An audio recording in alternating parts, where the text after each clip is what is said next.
In the shadowed, ever-escalating world of the bold and the beautiful, truth does not arrive cleanly. It seeps through cracks, distorts loyalties, and forces every character to confront not only what they have done, but who they are willing to become to survive the consequences. And on a night when the city seemed to exhale into uneasy silence, that truth arrived at Forrester Creations not as a revelation, but as a threat. It came without warning. No sender, no explanation, just a file. Late, deliberate, unmistakably intentional. The office was nearly empty when it appeared, the quiet corridors of Forrester Creations holding the kind of stillness that often precedes something irreversible. The security team, accustomed to routine anomalies, initially treated it as just another irregularity. But something about the timestamp, the encryption, the precision of its delivery, it demanded attention. And when it was opened, everything changed. The footage was grainy, unstable, as though recorded under conditions not meant for clarity. A flicker of light, the outline of a confined space, shadows stretching unnaturally across rough surfaces. For a moment, it seemed incomprehensible, disjointed, meaningless, until the image stabilized, and she appeared. Luna Nosava, alive. The realization did not come gently. It struck with the force of something long buried, suddenly forced into the light.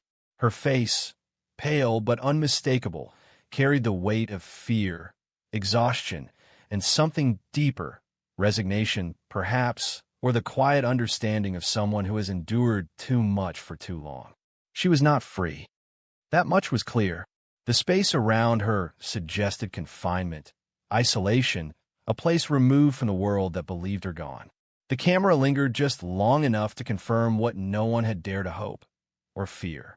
Then it cut, abruptly, leaving behind silence that felt heavier than any sound. The reaction was immediate, but not uniform. Shock, disbelief, and beneath it all, panic. Because Luna's survival did not resolve anything. It complicated everything. No one felt that more acutely than Melissa Dillon. When she saw the footage, something inside her fractured. Not visibly at first. She remained still, her posture rigid, her expression controlled in a way that suggested composure. But her eyes betrayed her.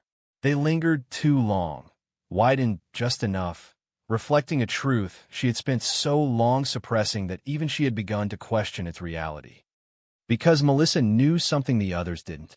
She had been there, the last person to see Luna before she disappeared.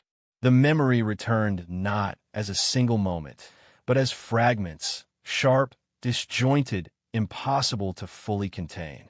The night, the chaos, the decision, the choice. She had told herself a version of the story that allowed her to move forward. That what happened had been unavoidable. That survival sometimes demands impossible sacrifices. That she had done what she had to do. But the video dismantled that narrative. Because it didn't accuse. It revealed, not that she had killed Luna, but that she had left her. Left her when she needed help. Left her in a moment where action could have changed everything. The weight of that truth settled over Melissa with suffocating intensity. If this became public, if anyone else saw what she now saw, it wouldn't matter that she hadn't caused Luna's disappearance, only that she had allowed it. And in a world where perception often outweighs nuance, that distinction would mean nothing.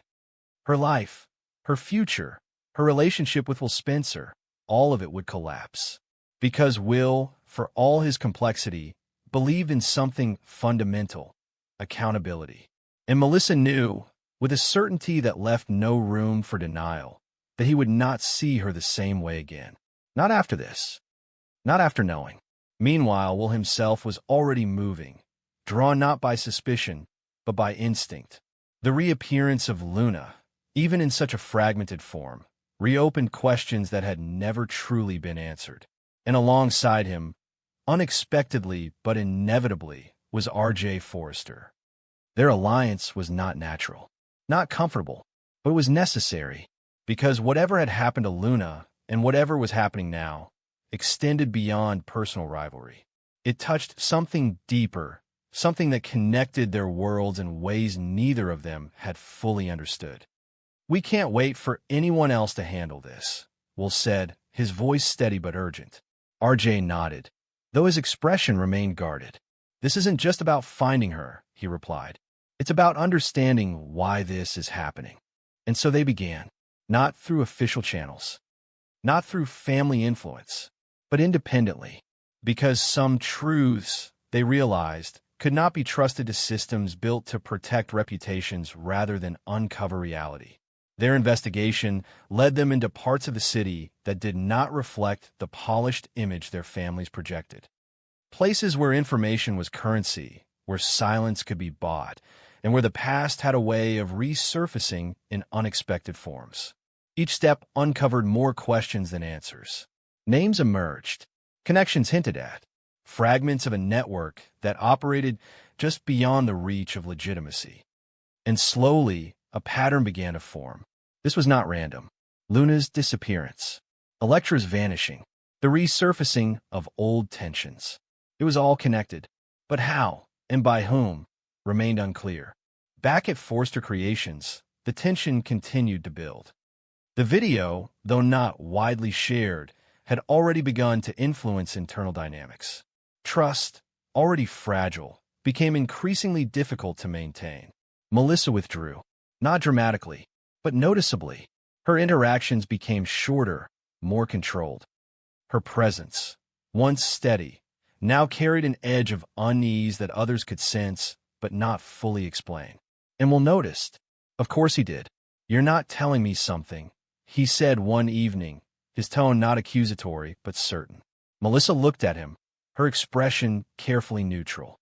"I don't know what you mean," she replied. It was a reflex, a defense, but not a convincing one. Will stepped closer, his gaze searching hers. "This isn't just about Luna being alive," he said. "There's something else, and you're part of it." The words struck closer to the truth than she was prepared to face. For a moment, she considered it, telling him, admitting everything, letting the truth, however devastating, take its course. But fear intervened, because truth, in this case, was not just exposure. It was destruction. "I'm scared," she said instead. It wasn't a lie, but it wasn't the truth either. And Will, sensing both, found himself caught in a space where certainty was no longer possible. As the investigation deepened, and as the emotional stakes continued to rise, the fragile balance holding everything together began to falter. The past, long buried, carefully avoided, was no longer content to remain hidden. It was surfacing, through video, through memory, through choices that could no longer be undone. And somewhere, beyond the reach of their understanding, someone was watching, waiting, because the release of the video was not an end. It was a beginning, a signal that whatever had been hidden was about to come fully into the light. And when it did, it would not just expose the truth about Luna. It would expose everyone connected to her, including those who believed they had already escaped the consequences of that night.